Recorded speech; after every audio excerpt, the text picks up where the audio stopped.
Welcome, Saratoga. It's a beautiful day in the city today. We're expecting a lot of sunshine and a lot of beauty out there. I hope that everybody's taking the opportunity to hit the trails and get out in our parks safely. We got a lot of interesting and exciting stuff on today's show. I am going to talk about sort of the general COVID update in the region and in the state. Then we're going to talk with the city manager. We've got a general plan update that we're having a discussion on tonight at the council meeting. We're going to get some details. And then if you're a business owner or you've lost your job, we're going to talk about how to save money off your electric bill. So let me just jump right in. COVID-19 is proving to be very challenging nationally. New York and New Jersey managed to conquer the virus, and they're on the downhill side, and we're all positive about what's happened there. But other spots in the nation are still challenged. You hear about Florida and Texas. California doesn't show up in the top of the list, but that's because California has two halves. Southern California is still out of control, and they're getting a lot of new cases. Their hospital capacity is filling up. It's an unfortunate situation. So by the 4th of July, California is going to pass up New Jersey as the second most infected state.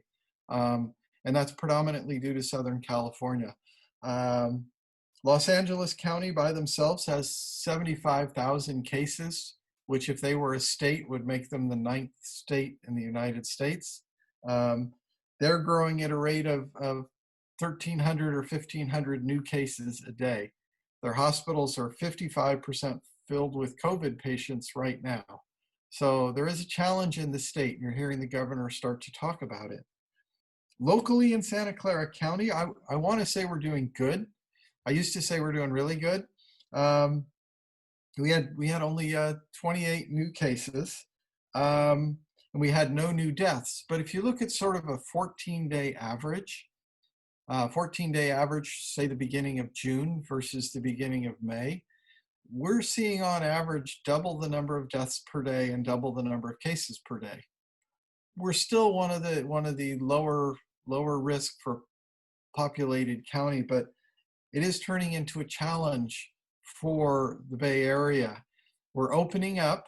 That gives us more opportunity to spread the virus, and there are things that we need to do to prevent that.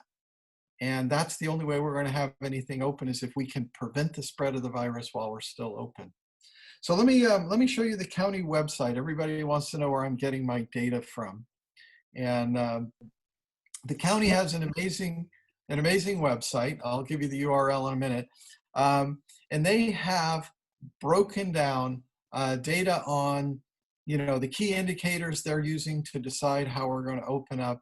They have all the social distancing protocols. There's resources there for businesses. There's a testing page. Let me talk about testing. There have been some changes in the last week.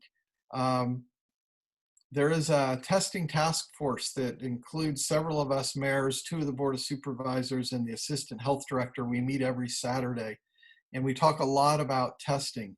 So there is free testing, which is now going on within the county. Every health provider is providing testing. And there was a county health order that came out last week directing all health agencies to test people who have no symptoms if they are in a job which has contact with a lot of people, like a grocery store clerk, or if they're in other situations where they're in contact with a lot of people. So for example, if you've been to some of the Black Lives Matters protests, Kaiser is required under this counter health order to test you. You're going to have to go through the process and say, hey, the health order says you have to test me, and they will test you. We are not up to the 4,000 tests a week that they wanted. We have more than enough capacity. We're well over 4,000 tests a week in terms of capacity, but we've never gotten past about 3,000 tests. So there is a strong encouragement, if you're in one of the higher risk groups, or if you're exposed to a lot of people, or of course, if you have any symptoms, or you've been exposed to somebody who's tested positive, absolutely, we want you to go get tested. So anyway, on the county website, there's a testing link and a testing set of resources. Please go out, get yourself tested, and it will be good for you, but it'll also be good for society, helps them know where we are. All right, now in terms of real data, let me do the next page here. So they have a dashboard, and it cuts the data every which way you can imagine. This is their main page. It tells you the total cases. You can figure out cases by age group. There's links you can figure out, same sort of data, but for deaths. I won't talk about that. You can figure out by zip code or city, which in our case is the same, and figure out exactly where we stand. Saratoga is a pretty good city. I don't want to say we're the best city in all of Silicon Valley, but because we're not, but we've done a pretty good job within our city. There is also on here for those who have friends or family in long-term care facilities or nursing homes or convalescent hospitals, as we used to call them, right? There's a web page for that. You can see exactly what's going on in every single facility within our city. Actually, for the whole county, they have it all there. A lot of people were telling me, hey, all the new cases are from the retirement communities or the nursing homes. That's not true anymore. That was true in the middle of April, but their internal protocols have pretty much stopped the spread within those facilities. The new cases that we're seeing, if you look at this red graph on the bottom, where the 44 and 52 are, that upward spike from the beginning of May moving up and into June, this is because of the relaxation of some of the rules. We're getting out, we're mixing more, and we're spreading. Let me show you the URL, and then I'm going to talk a little bit more about how to prevent the spread. If you want to find the county data, if you want to get information on where testing is going, where free testing is, you go to the county health department website, secgov.org, and it's /coronavirus. Okay, so all of this stuff that I'm talking about is there. You can find it through the city website too. All right, let me talk about masks for a minute. If we could put me back on, because I have all the different mask options here. When you go outside, they're asking you to wear your masks. This cool mask my daughter sewed for me, I actually love it. It looks more friendly being pink. She sewed me a little bit more dynamic of one, and this is the tie-on one, which is the Johns Hopkins style. And then a lot of people, you can now get these at Costco. Well, if they're not out that minute, but you know, your basic surgery mask. So this is a surgical disposable mask that you can go out shopping in and then throw it away when you're done. My cloth masks, we put in the washing machine every day so that these ones stay clean. We ask everybody to wear a mask when you're out. They don't necessarily protect you. You are wearing these masks to protect everybody that's around you, okay? Sarah Pearson from one of our local churches say, love thy neighbor by wearing a mask. You could get this disease and not even know it. You could be asymptomatic and you could spread it. So anybody who's not wearing a mask, do they really not have it? How do we know? They should wear a mask. There was a study that came out of England last week that said if we could get 75% of the people to wear the mask, we could prevent a second wave of this virus. And for California, because we're on an upward trend, this matters a lot. I don't know who has it. I know very few people have it, but I know one person who has it can spread it to tens of people in just a matter of a day running around with no mask. So please, please wear your mask. And testing, please get tested if you've been around large groups of people, or if anybody has had it, or if you have any of the symptoms.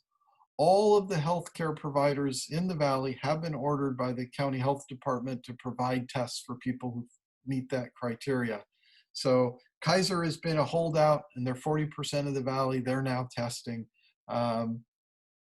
Some of the other organizations that were a little bit more stubborn, they've all been required to.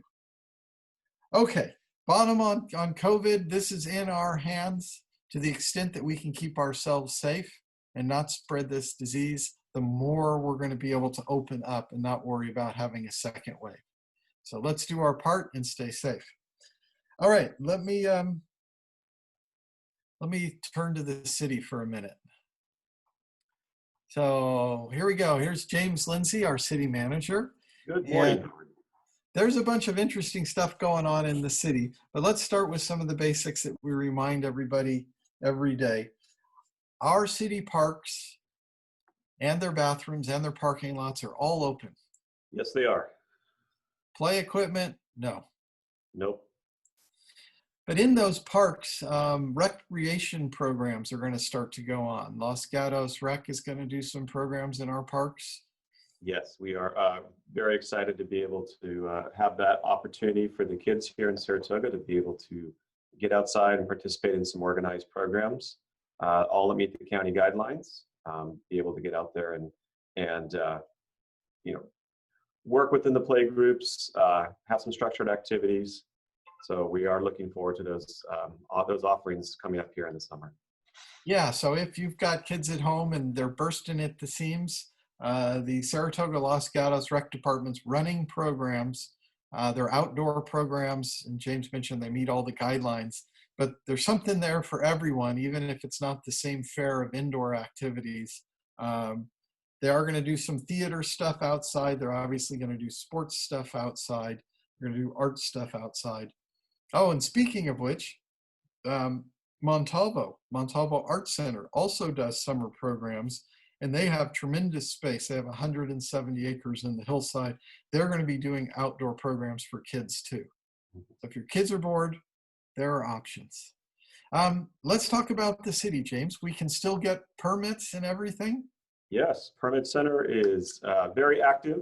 We are being able to do all of our inspections, process plans. Planning Commission is able to review projects through the virtual meetings. So our Community Development Department has been in full operations now for quite a while. And we are super excited to be able to open up our newly remodeled Permit Center here in the week of July 6th. That's coming up pretty quick.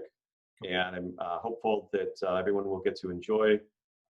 It's this new space that's being created. The lobby is larger, some new lighting.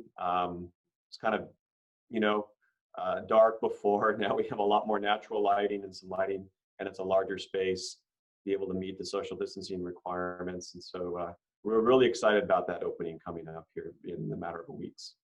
Okay. Right now, City Hall is closed to the public, even though it's fully active. It is. It's a hub of activity, and hopefully that will change soon. Where we'll be able to have folks come in and drop in. So yes, people the doors are currently closed. Yeah, people need something. Email and phone are the best ways, and if we need to get something, we'll make an appointment for you. That's right.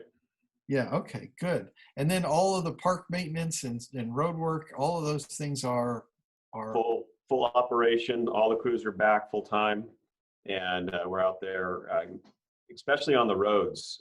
We're super excited to be able to get out and get some of these road improvement projects underway. Yeah, okay. So cross your fingers if you live over in the Quito neighborhood. We're going to do the second part of McFarland this summer. That's right. So coming very, very soon. But throughout the city, we're going to be doing road projects this summer. Yep. Okay, let's talk about tonight's city council meeting. There's a bunch of stuff on the agenda, but there's something that's special within our city. We're going to have a discussion on some of the updates we're looking at in the general plan. And this whole area is new and confusing to many members of the public. So can you describe what our general plan is and what elements we're kind of looking at? Certainly. It is often one of those quiet documents that go unnoticed in the community, but it actually is one of the most important documents within a community because it really guides how a community grows and the rate of growth over time, the amount of homes that get built in a community, the amount of jobs that are created in a community, all are laid out in the general plan. So it is something that we are hopeful over the summer here to be able to get out into the community, engage in what we hope is a number of small group discussions so that we can build awareness about what the general plan is and why it is so important. There are 3 elements within the general plan. The state requires us to have 7 chapters or elements.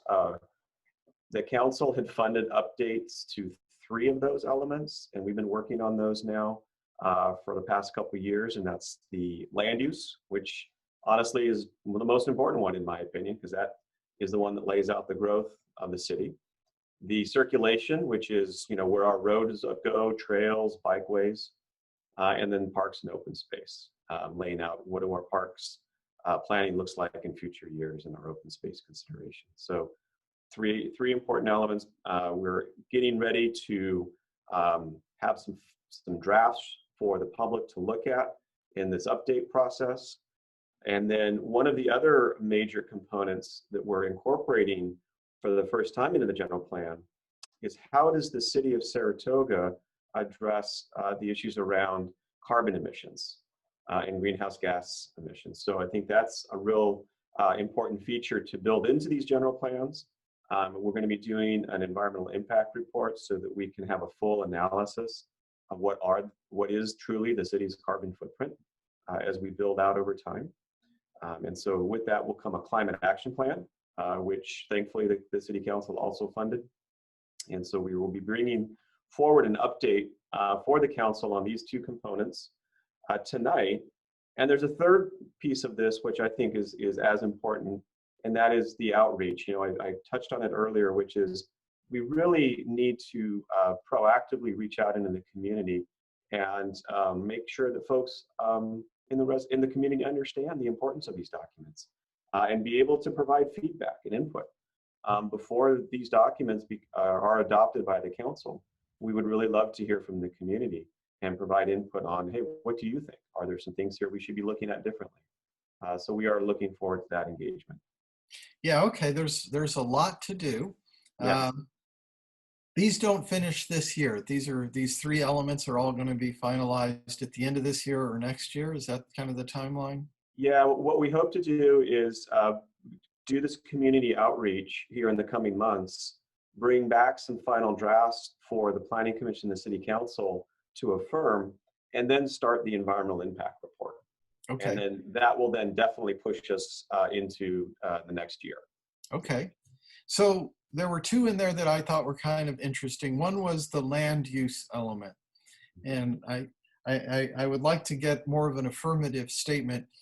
We're not planning strip malls. We're not making big land use designation changes. We're keeping Saratoga, Saratoga, right?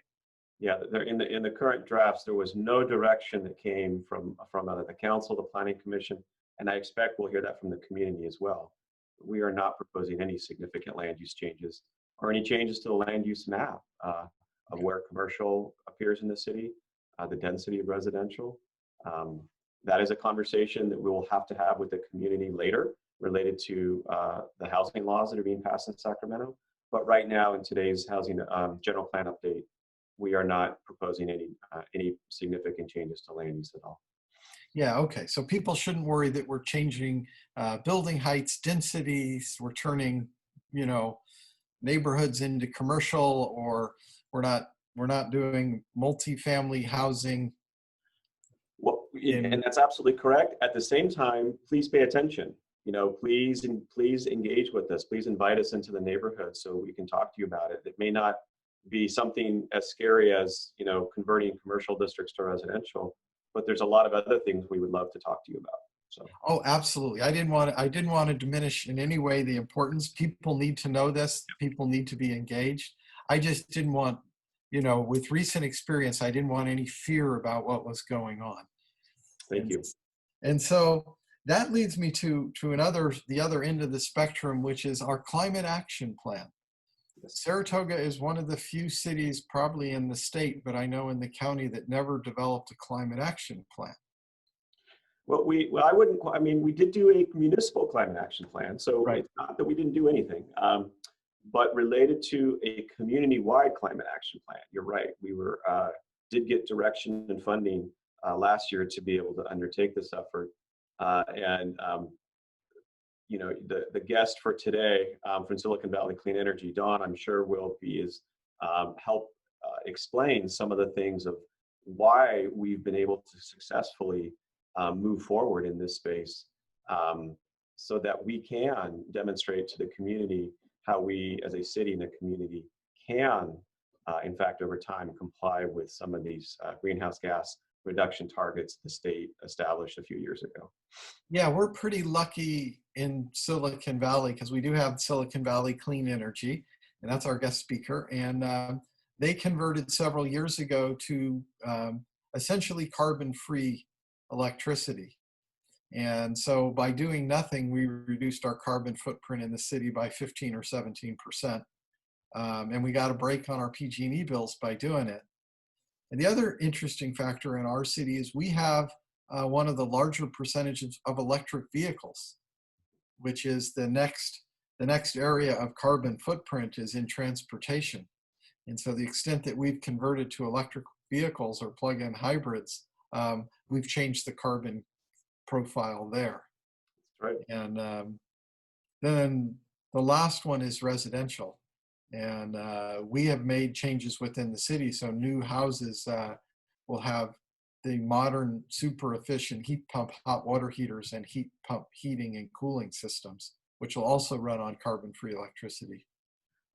We have Silicon Valley Clean Energy really to thank because they mobilized that effort within Santa Clara County to amend those building codes so that all the cities were adopting, similar standards related to those appliances. So really a shout out to, again, SVCE for showing leadership in this space. Yeah. And then the last one, we have a ton of solar in Saratoga, and it seems like every week I see another handful of people putting solar on their houses. And with the permit center in full operation, they can get permits and inspections. So install your solar and your battery backup now. Yes. All right. Anything else in the city, James? Oh, just a quick fun facts that we're going to be a couple of our retail, I call it kind of our beloved retail stores, our Book Go Round and our Echo Shop. Real happy to hear that the Book Go Round is already open for business. So please do stop by and all of, as you know, all of those proceeds really go and support the Saratoga Library. So it's a wonderful resource here in our community. And the Echo Shop downtown plans to open this weekend. Again, another well-visited establishment downtown, and please go shop local. Had a lot of I would say it was very nice to have lunch the other day at Jake's at a table outside. Right. And so for all of those, please do patronize the local businesses here. They really need the support. Now that we have our retail sector open, and now with the restaurant sector already open, outside dining, it's nice to see. So that's it for me. It's nice to see, and if we want to have our businesses, we need to go spend our dollars there. Yes. So bring your mask, go get something, buy local. Excellent. All right. Thanks, James. And we talked about our climate action plan. Let me bring up the slide. So our guest speaker for today.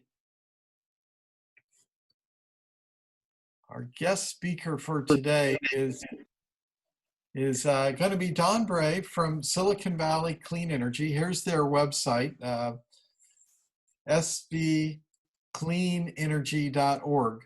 And, not every citizen followed this as it happened, but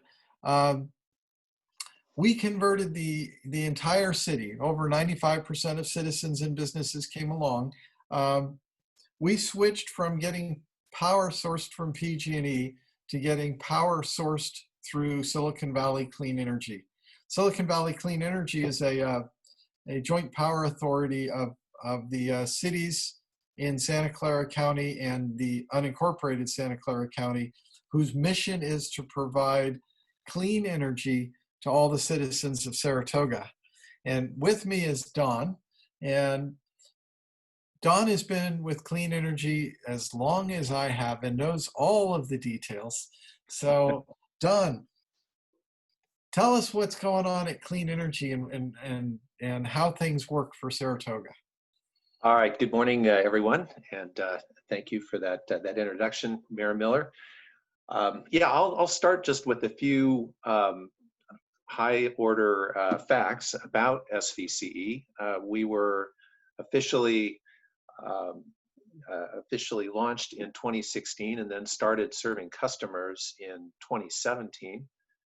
We now serve over 270,000 commercial and residential customers across the 13 Silicon Valley communities that we serve. Since our launch, we've helped reduce the region's carbon footprint by about 20%. So taking carbon out of the electricity supply has really made a big impact across all our communities, including the city of Saratoga. We've also saved a lot of money. We've saved over $50 million to date for customers across our 13 communities. Bringing that home to Saratoga, last year those savings were about $900,000. To date, it's now close to about $2 million for customers in the city of Saratoga. So cleaner electricity and saving money at the same time. That's really the goal. And there was no change. Everybody's bill still comes from PG&E. If they need service, they still call PG&E. It's just the power comes from a different source. Right, and if you look at your electric bill, you'll see a page in there for the generation portion of your electricity, and that says Silicon Valley Clean Energy on it. Importantly, where we're going from here is and both Howard and James talked about this, we're going to be working on more electrification in the transportation sector, helping people think about buying an electric vehicle or installing a heat pump furnace in their home, basically helping to get us off of fossil fuels in other aspects of our lives, in transportation and in our homes and buildings.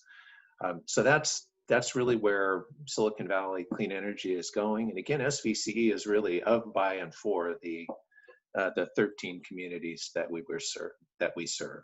We're really an extension of our local communities as a joint powers public agency. So that's what's going on at a high level.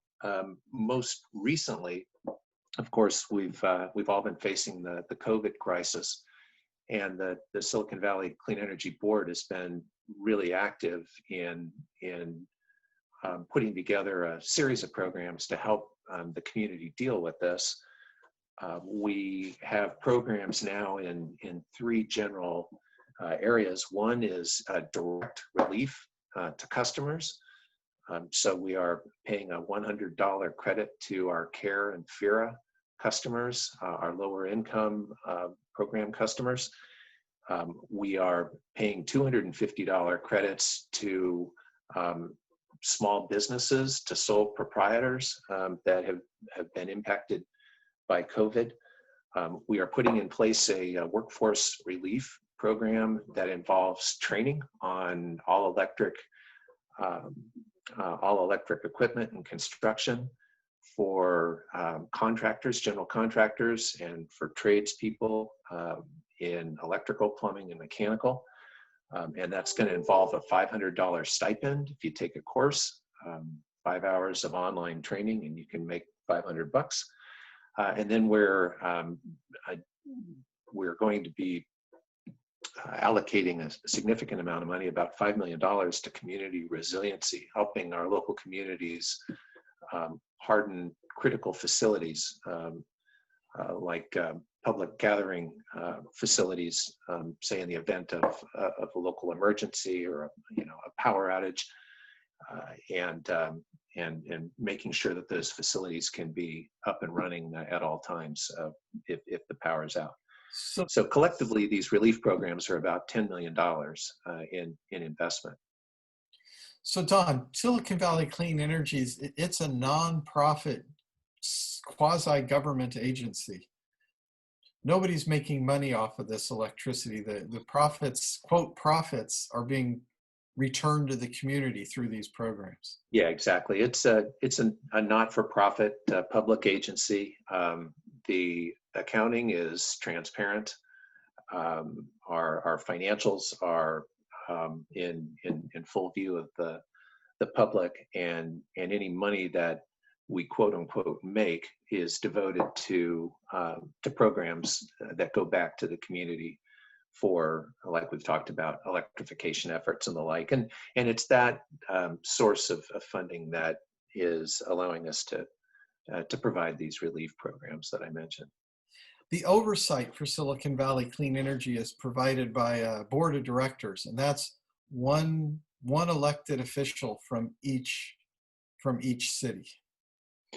Right. So we have a board of 13 directors, which is, as already mentioned, one elected official from each of our 13 communities.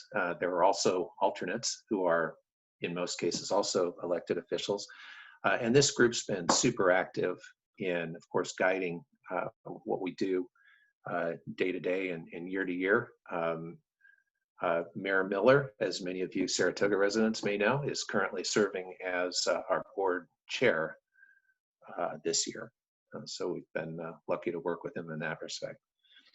And like a lot of our public meetings, these meetings are open to the public, second Wednesday of the month, and they're broadcast live, so you can watch them from home. And now that we're Zoom, they're on Zoom, and you can even call in with questions, right? They're great entertainment. Yeah. No, we very much like to have the public involved, and it's the same process as if you were going down to City Hall. You can raise your hand, the equivalent of filling out the card, and comment on any and all agenda items. The agendas, of course, are published in advance, and the meetings are open, and we absolutely love it when the community joins us and weighs in on the various things that we're working on. Yeah, for those who've always wanted to go to a PG&E board meeting, your chances are very remote. But you can come to a Clean Energy Board meeting every month, second Wednesday, 7 o'clock. And Be there, be square, right? they're virtual. No, I love the energy. I love clean energy, and a board of 13 is quite a challenge. But we've done really good work in our 4 years of existence, and we're changing the world, and at the same time saving a whole bunch, $50 million. That's a lot of money. That's a lot of money we're saving. And growing. Yeah. Yeah, let's talk about, and right now I think we're 4% less than PG&E. So the electricity from us is 4% less than from PG&E. Yeah, which is pretty close to about what we've averaged over the time that we've been in existence. Sometimes that percentage has been a little higher, sometimes it's been lower, but it's been between about 4% and 5% on average over these the last 3.5 years. Right. Okay, let's talk about the relief programs just a little bit more. So we have the one for low income. If somebody is low income or they lost their job, they became a CLARA customer. So that's an application they filled out with PG&E, right? Yeah, historically about 10% of our customers, so 25,000 customers or so, have qualified for PG&E's CLARA program. If I think hard about what CLARA stands for, it's basically just a low income electricity or energy rate. That means you save between 20 and 30% on your power bill. You have to be, historically, you've had to have been income qualified for that program. The interesting thing that everybody should know now is that the qualifying requirements have been reduced or basically dropped. If you want to apply to become a CLARA customer, you can, and then about a year from now, you'll have to provide income qualification information. But a lot of people have lost their jobs recently or have been seriously impacted by COVID. So this program is a way that people can immediately get relief month to month, so a 20 to 30% savings. So definitely encourage, if you've been impacted in this way, to look at applying for CLARA. And then, maybe you'll you know, have your job back, or, you know, more income stability a year from now, and then you'll go off the program. Or if you're still it's still impacted, then you can send in the income qualification. And what clean energy, what we did was, if you're already on the program, we're giving you a $50 credit. How are we doing this? Yes, so you qualify for a $100 credit. It's being paid in two $50 increments. The payments started going out in mid-May, so we're about halfway through 1 month. I guess it was late May, so we're about halfway through 1 month of payments now. But if you're a CARE customer, you should have seen or be seeing very soon a $50 credit on your June bill, and you'll see another $50 credit on your July bill. And that credit basically goes into the bank. If your bill isn't that high, that money will be applied, you know, to a future bill. So works like a $100 credit. On the business side, we are offering a $250 credit to the smallest business customers. Think sole proprietors. And we sent out letters at the end of last week to qualifying customers about this $250 credit. You have to go to our website and fill out a very, very simple form. I guarantee you this is very straightforward and very simple, and enter in a couple of bits of information that are in the letter, and then that $250 credit will be applied to your bill. So all of our little businesses, that they have their own power, you know, they pay their PG&E bill directly. Yep. They're on an A1 meter. Yep. They should have already gotten a letter. What if they didn't get the letter?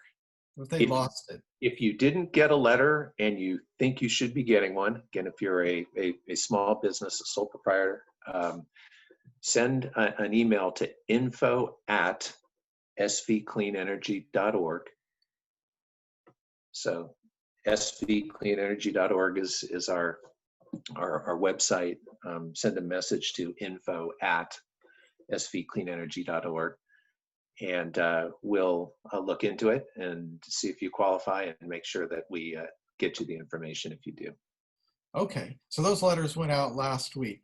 They went out last week, yes. And I know that people have been receiving them. We've had a lot of activity through the website just in the last couple of days. But you know how the mail is. Yeah, and you haven't received it for some reason, I think you should please send us a message. Yeah, if you're a small business owner, you've got so many other issues. This may show up. You may think, oh, I'm PG&E, and this letter came from Silicon Valley Clean Energy. You might not realize the connection.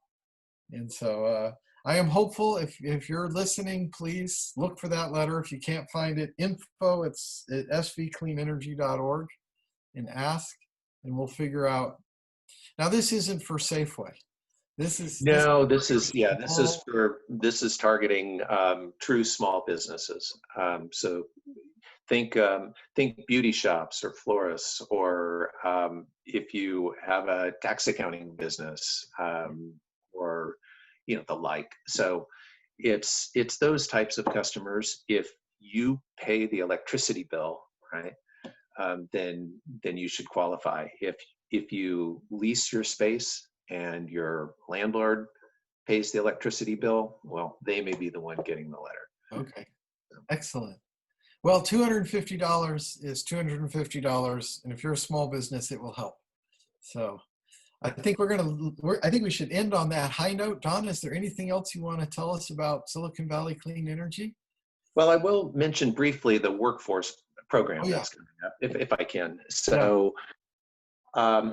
this is interesting, but as you know, Silicon Valley Clean Energy really wants to help advance all electric construction. And there's general recognition that the trades, electricians, plumbers, mechanical contractors, general contractors, and the like, need to become more familiar with some of the all-electric, mainly heating technologies that are out there. So heat pump furnaces, heat pump water heaters, and the like. So we're doing a online training program for contractors that will result in this $500 stipend being paid if you go through, it's going to be close to 5 hours of online content. So 5 separate courses dealing with some of the things I mentioned: heat pump, space heating, heat pump, water heating, all electric appliances for, say, cooking, for pool heating and the like. So 5 courses. We're going to be advertising this extensively to the trades through the local unions and through local contractor organizations. We're really eager to get this out there. We're hoping to have, at least 1,000 contractors take advantage of this, maybe more. We're going to be happy with, every contractor that goes through this, because we think it's great education. We're working on developing the coursework right now. The guy who's doing a lot of the instruction is pretty entertaining. I've found the content really interesting myself. I mean, I do this every day, and I'm learning a lot just listening to what this guy presents. So if any of you are contractors out there, please look for this. We'll be advertising it extensively beginning later in June, and it should be available online the second half of July. Yeah, I just want to make a shout out for everybody who's listening. We're not talking about your mother's electric stove with those brown coils. We're talking about modern induction cooktops, which aren't hot unless you put a pan on them, and they're safer, they're more efficient, they're more controllable. And we're not talking about, your father's resistive hot water heater that was way expensive to run.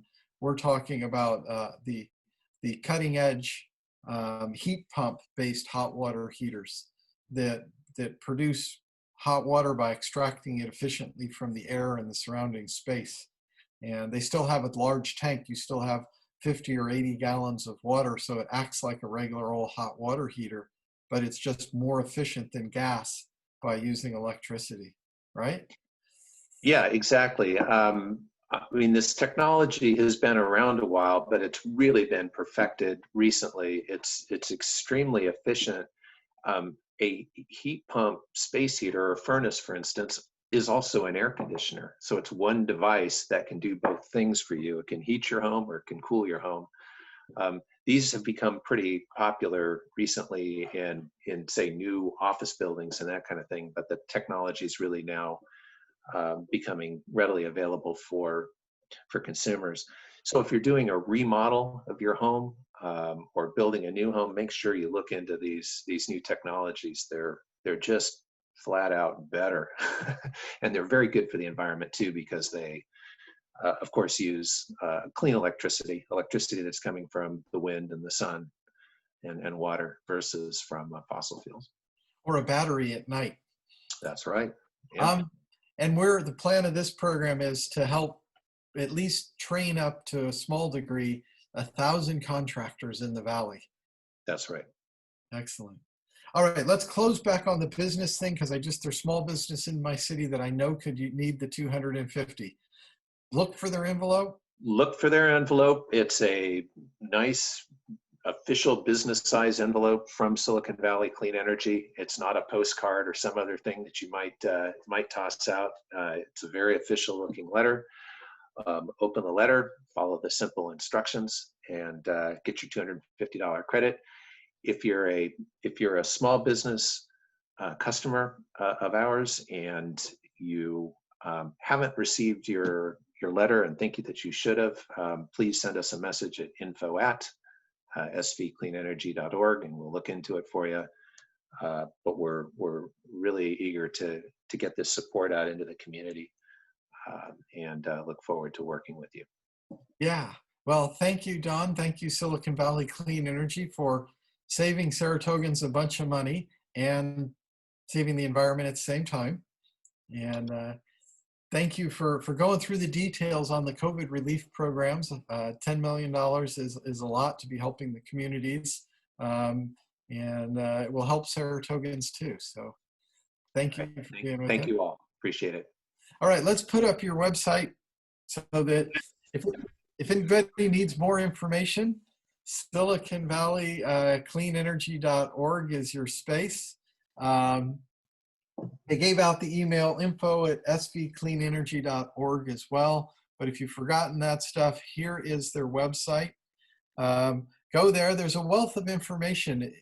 Most people in our city are getting clean energy from Silicon Valley Clean Energy, and you might not realize it. You can go to the website and find out more. Okay, so that's our bit on clean energy. So our next slide is our city resources. There we go. So if you want to know anything about what's going on in the area with respect to COVID-19, if you want to volunteer, if you want to donate, if you want to find out about what's going on within the city and the county, we have our Saratoga resources page here. So please visit that web page. And then I want to make a shout out for a couple of the nonprofit organizations in our area. If you are a senior and you are in need of assistance, food, help with your taxes, right? Everybody knows taxes are due in a month now. Getting to a doctor's appointment, any sorts of issues. We have our Saratoga Area Senior Coordinating Council, SASCC.org, and they have the phone number 408-621-7526. They are serving all the seniors in the community. If a senior needs help, please get in touch with SASCI. If you want to volunteer, if you want to help out directly in our community with seniors, SASCI is also coordinating all the volunteer activities. Okay, if you're not a senior, or you are a senior, you need help with food, rent, or other basic resources. We have been partners with West Valley Community Services for over a decade. They're located in Cupertino, but they run a food bank at West Valley College every week. They directly support the citizens of Saratoga. If somebody's lost their job, having trouble making rent, there's food insecurity, please get in touch with West Valley Community Services. If you're on the other end of the spectrum, West Valley Community Services will accept donations of food and other materials. However, I think their more critical need is funding. As I like to say, I could buy them a pound of spaghetti at Safeway, but with that same dollar, they could buy 2 pounds of spaghetti in their bulk purchases. So West Valley Community Services. And then I'm going to end on my favorite note, businesses in Saratoga. James talked about how they're opening up, and we've got to get out and support our local businesses. Our local Chamber of Commerce has a list of all of the businesses in Saratoga and the hours that they're operating on, and some specials that are going on with the restaurants. A wealth of resources about our local community businesses can be found at the SaratogaChamber.org website. To save our businesses, we have to go spend our money there. So please, please find a way to go get a meal from downtown or from Jake's or a myriad of other restaurants within our community. You can do grab and go, and some of them now have some limited outdoor dining. So there are opportunities. There's no excuses. Save our businesses, shop Saratoga. And that's what we have for today's program. This program will be rebroadcast on KSAR on Thursday, and it'll be posted on the city's video collections. Okay, thanks for being with us.